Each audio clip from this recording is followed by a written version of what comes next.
begin a recap, we're looking at the social psychology aspect of our course framework, looking at the relationship between gendered culture and gendered social psychology, specifically how we learn the external gendered culture, ideas of masculinity, ideas of femininity. And when we learn and internalize those ideas, we transform the collective gendered culture into personal identities and beliefs about self and others.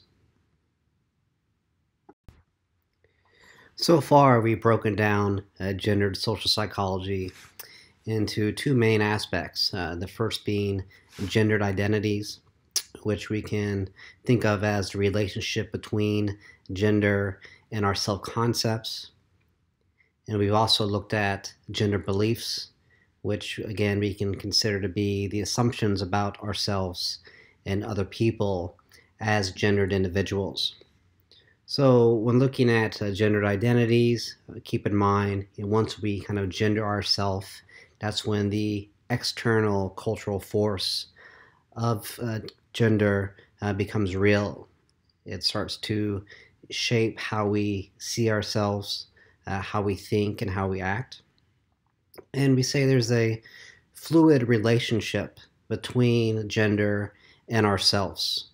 As I say in the slide, the strength of the relationship will vary from person to person. Some people identify with gender more so than other people. Over time, the relationship can fluctuate. In other words, gender identity may be stronger for younger people compared to when you get older. It changes from place to place, and that's what we looked at in the Gumon article that we started out this section of the class with. And then also it changes by social context. When we have people of different sexes around us, then our sex becomes more salient, thus the gendered identity is going to be stronger compared to if we're by ourselves or if with people of the same sex, then the idea of our sex is not going to be as salient. Thus, that's going to lessen the strength of our gendered identity in that social context. So when looking at gender beliefs, we're looking at who I am, as a male, as a female. And when we think about others as gendered individuals, we're looking at who others are as women and as men. And we touched on there are different correlations between our personal identities and how we gender others. Often, if we gender ourselves heavily, we also do the same to other people. So in other words, if we have a strong gendered identity, we use gender to identify other people strongly as well. But sometimes we don't identify with gender strongly. So I may be a man, but I don't strongly identify with masculinity, or I may be a woman, and I strongly don't identify with femininity. But often, although our personal identities aren't that strong with gender, often we do gender other people strongly as our kind of default mechanism. But as we said before, the more we get to know people for who they really are, the less we're going to use gendered stereotypes to interact with them, to understand them. So far, when looking closely at gender beliefs, we focused on masculinity. So men identifying with masculinity and how that connects to different gender beliefs of masculinity. So what you're supposed to do or not supposed to do, as a man, through the ideas of masculinity that are learned through the culture socialization. So when looking at the second and third articles in this section of the class, one common theme is how we saw gender beliefs of masculinity operating as barriers. And the first article, the barrier is seeking help when help is needed. And then in the second article, the Mesner piece, The barrier is how masculinity interferes with men establishing emotional bonds with other men. So there, what we also saw, the barriers will be minimized when you actually degender the activity. So when you degender the activity of help seeking, when you degender the activity of establishing intimacy, it increases the likelihood that the men will achieve it. So in other words, if seeking help is not seen as something feminine, as something unmanly, then the men were more likely to seek out the help that was needed. Likewise, in the Mesner piece, when the establishing intimacy with other people was not seen as something feminine, but rather was seen as simply doing sports, the intimacy was more likely to be achieved among men. So we can look at issues of inequality that we touched on briefly in class. So we said there's kind of two sides to this coin. The first side is when men are getting kind of the short end of the stick. So because you're not supposed to seek out help, because you're not supposed to achieve intimacy with other men, here guys are a little bit shortchanged in terms of they can't get the proper help when the help is needed. They're not achieving the intimacy with other people, the intimacy with other men, and that is also needed in kind of personal social situations. But on the other side of the coin, we can say that when men are performing this masculinity, trying to be stoic rather than emotional, trying to be independent rather than dependent, they're elevated to that higher status when looking at kind of the masculine, feminine cultural understandings that we have. So again, in our culture, we define being independent more valuably than being dependent, and we define kind of getting through things on your own, being stoic in terms of your emotions as have higher status than relying on others and being emotional. So again, in comparison, men are going to be advantaged to women because we give higher social significance to those traits. So when those traits are practiced, men are kind of elevated to a higher status compared to women. So turning our attention to the two readings for today's class period, we turn our focus away from gender beliefs and masculinity to gender beliefs and femininity. And so, like we did before, we look at how gendered culture, specifically ideas of femininity, manifest on social psychological levels. And here we can see in the first article how we use gender beliefs to understand oneself, so how gender beliefs tie into one's identity as a male or female.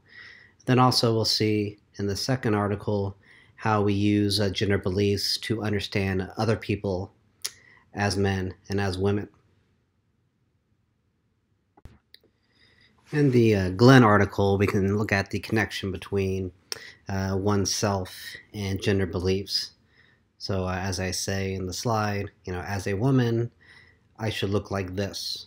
And so that's the strong connection we start to see between femininity in oneself as a woman discussed throughout the Glenn piece. So although the article does focus on femininity, it also looks at racialized femininity.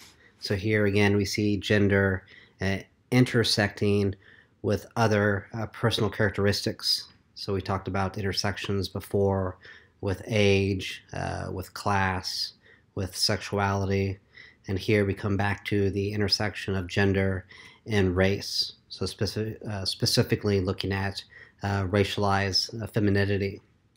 So here, it's not only who I am as a woman, but who I am as a white woman, who I am as a black woman, and as an Asian woman, so on and so on. So I just wanted to take a second here to kind of connect the dots with respect to all three dimensions of our course framework. So we first looked at culture and gender at the beginning of the semester, and now we're turning our attention to gender and social psychology. And then the next part of the class, we'll be looking at gender and institutions. But in the Glenn piece, she nicely kind of highlights all three and the interplay among them.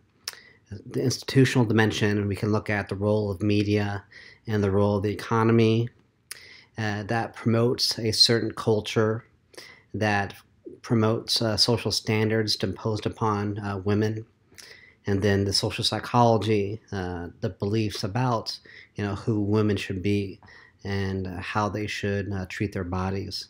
So nicely kind of see all three pieces come together here, how the institutions of the economy and media promote the gendered culture, these social standards of femininity, and when exposed to that culture, it becomes part of your social psychology, your personal beliefs about who you are as a woman.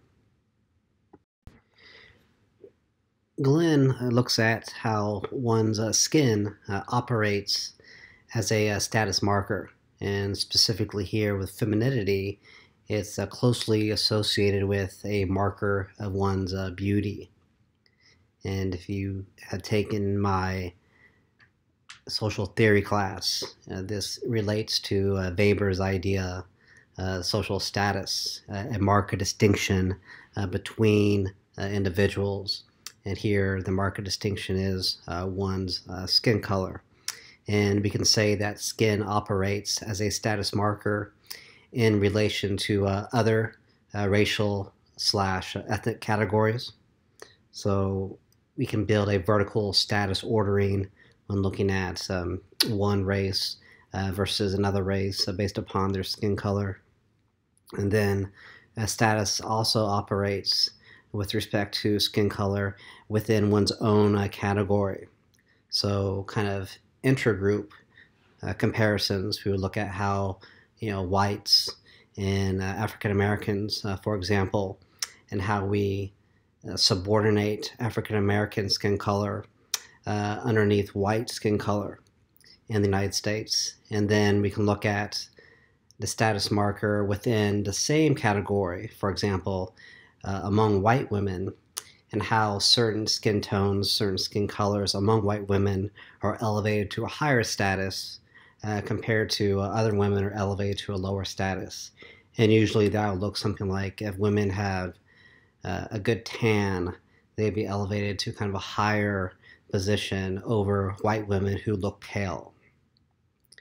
And so we start to see that cross-culturally, there's an emphasis on a desire for lightness, to have your skin appear kind of lighter in tone compared to other people, especially people kind of within your own racial ethnic category.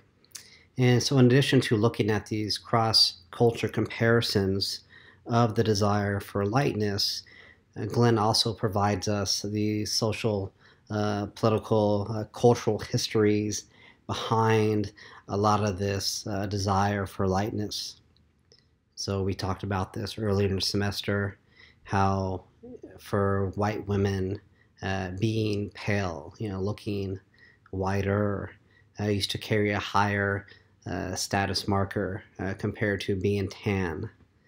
But then over time, that changed, and now having some color, being tan, is elevated to a higher status compared to coming across as pale. So getting into the findings, basically we see that the desire for lightness transcends almost all cultural boundaries. So no matter if she was looking at Asian women, women in African countries, Indian women, the main pattern was that everybody was trying to get their skin to appear lighter than it actually was. And often this is through buying certain beauty products that come with promises of lightening one's skin. So basically that's the pattern that you start to see. Women learn through their different gender cultures that to be desirable, you need to have lighter skin tone compared to other women. And I say the desire transcends almost all cultural boundaries because what you do see is that among kind of younger white women, the desire is to be tan, more so than trying to kind of stay your original skin tone or a desire to lighten your skin. But again, as you kind of see the intersection with age here, as Glenn talks about how older white women are doing the same kind of, trying to get light compared to the younger women who are trying to get darker. And it has to do with kind of health issues as well for the older women, health issues that are not kind of concern for the younger white women. So although we do see, a little bit of difference there in terms of how the desire transcends almost all cultural boundaries, the desire for profiting off of the desire for lightness transcends all cultural boundaries. So kind of no matter where you're looking, you see people trying to profit off this idea of femininity and skin tone. You try to create a product that carries a promise for women, and you try to profit off that product and off that promise. Lightening your skin is going to make you beautiful. Thus, to achieve this standard of beauty, you need to purchase this product. With Glenn's research in mind, we can now focus on issues of inequality. So one issue of inequality, an issue that we brought up earlier in the semester, is an issue of cost. So in comparison to men, often what you see that the beauty standards that we impose upon women come with many costs. Women spend more time than men. They spend more money than men on trying to look a certain way. So they're losing time, they're losing money, but also we talked about kind of the mental cost that comes with trying to achieve beauty standards. It kind of gets into the beauty myth that we talked about with the gendered body. And in addition to the kind of mental health cost, we also read about in the article the physical health cost, how a lot of the desires to achieve a certain skin tone can lead to a person damaging her skin, whether they're trying to get tan and developing skin problems, skin cancers, or using the beauty products in hopes of lightening your skin, again leading to different types of harm, different types of illness through the use of these products. So overall, again, we can say that in comparison to men, women have to go through a lot more cost in trying to achieve a certain beauty standard. And we also see inequality where, when focusing on the appearance of the individual so much, the woman becomes an object rather than the subject. And here, because we give higher significance to people doing things, being the subject, and then we give significance to people that are kind of being done to, kind of being that object, and then men, again, are elevated to a higher social status in comparison to women. And then the third issue of inequality we can look at is how this beauty standard through skin tone creates stratification among women. Women that have certain skin tones are elevated to a higher status compared to other women. And again, this happens both intergroup comparisons and also intra-group comparisons when you're comparing yourself to your own racial, ethnic categories. Switching attention now to the McClean article, we're switching attention to gender beliefs of other people as gendered individuals. So rather than looking at ourselves through that gender lens in the Glenn article, we're looking primarily here at how we use gender beliefs as a lens to understand other people. And so the article looks at gendered voice and how you can influence performance outcomes. So you'd like to think that a team member, a group member would be seen and understood based upon what they contribute to the team, what they contribute to the group as a whole. But what you actually see, kind of what is said and how they say it, is not seen as something that's gender neutral. It's actually something that's very gendered. And so definitely you can start to see the gender inequality start to tie into gender social psychology and this research. So what I tried to do in this slide is kind of break down the different aspects of their research. And when you look at this idea of voice and influencing and performance outcomes, basically the idea is, how can one contribute to a group's functioning, and how does their contributions influence outcomes in the group, and how their contributions can lead to them having an increased social status in the group, and how it can lead to them emerging ultimately as a group leader. So as I've kind of outlined here in the slide, and I recognize that when I uploaded it to D2L as a PowerPoint, it got a little bit messed up. So hopefully when I upload this video, it all stays in place. But nevertheless, the research is looking at how the speaker is perceived when it comes to two different variables. How the speaker is perceived when it comes to their voice type.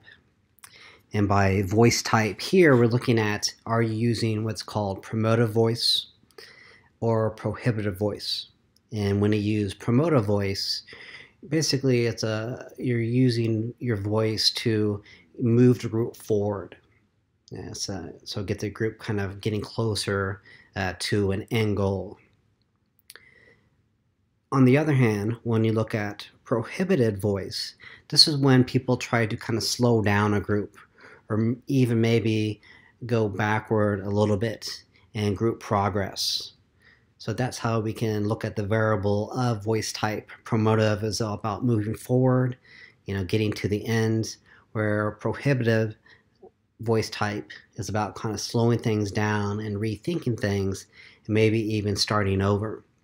So how does, using one voice type or the other lead to one getting an increased social status in one's group and potentially emerging as a leader in that group? So the idea would be, are you more likely to get higher status in your group? People see you as being a good leader if you use promotive voice compared to if you use prohibitive voice. And so turn our attention to the other variable in the research. That's the variable of sex. So does it matter if it's a woman using one voice type or the other, or does it matter if it's a male? So in other words, if men and women are both using promotive voice type, are they both receiving the same benefits? And again, the benefits here are being defined as the person is receiving an increased social status in the group. Your fellow group members are kind of recognizing you as somebody who's competent, as somebody who's intelligent, and based upon that recognition, you begin to emerge as a group leader. And so if this is something that is gender neutral, then we shouldn't see any differences when it comes to sex. If you're speaking up and you're using your voice, you should receive the same benefits if those benefits connect to speaking up at all. And so that's what we're looking at, how the speaker is perceived based upon the type of voice they're using, based upon if they're male or if they're female, and then ultimately, are they receiving benefits when they are speaking up, the benefits of getting a higher social status and emerging as a group leader. To finish up for now, what I've done is kind of turned our attention to the in-class assignment that's related to this research. So basically, what I'm asking you to do in the in-class assignment is analyze the hypotheses in the research. So looking at the 5 different hypotheses, and on the one hand, is the hypothesis supported or not?